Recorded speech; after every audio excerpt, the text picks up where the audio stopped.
coaster with ups and downs, but what sets us apart is our ability to bounce back, our resilience. According to Dr. Mike Edgar, resilience or mental toughness is a key psychological aspect that helps us going forward after something bad happens in our lives. I trained in a competitive swimming team for 13 years, and through all my competitive life, I had to deal with ups and downs because of my results of the competitions.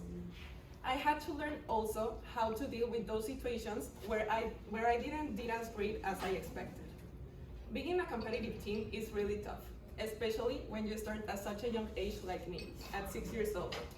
I had to train from Tuesday to Sunday up to 6 hours some days. So I didn't really have a lot of time to make friends or to have a normal life. This made me develop like a very perfectionist attitude where I wanted to do great both in my school and in my sport. I was under a lot of pressure all the time, so I was very susceptible to frustration.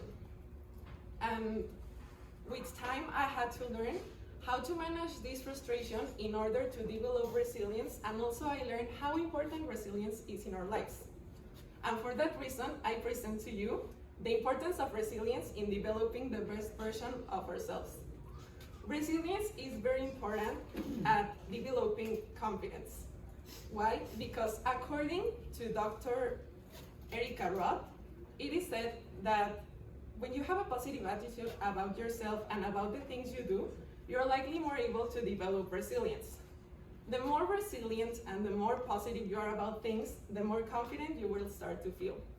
Resilience is also very important at developing work ethic, due to the fact that bouncing back after something bad happens makes you review what you did wrong and what you have to do for that to not happen again, and also to continue working hard for you to achieve all your goals. And finally, success. You can use resilience in order to continue going forward after something bad happens in your life and concentrate on what's ahead of you. When you hold on to something that doesn't really afford you anything, you can hinder from going forward, and also you cannot achieve success at the end.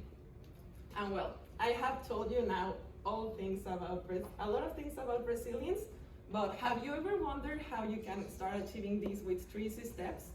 Well, through all my competitive life and with the help of my psychologist, I learned how to manage frustration in order to develop resilience. First of all, when you have to do something really important like a test or a job interview, concentrate on yourself and don't pay much attention to external factors that can potentially affect you. For example, the people around you or the conditions of the place. Concentrate on yourself and on what you have to do.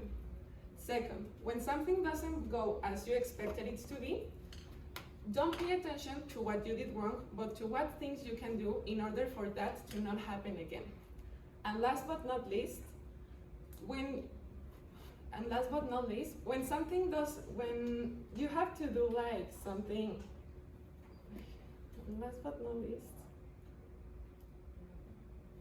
you continue talking in this and last but not least, when you have to do, when that thing that you didn't expect comes, you have to make a little reflection about yourself and learn and say like, well, I'm doing this because I like this and I have so many goals that I want to achieve.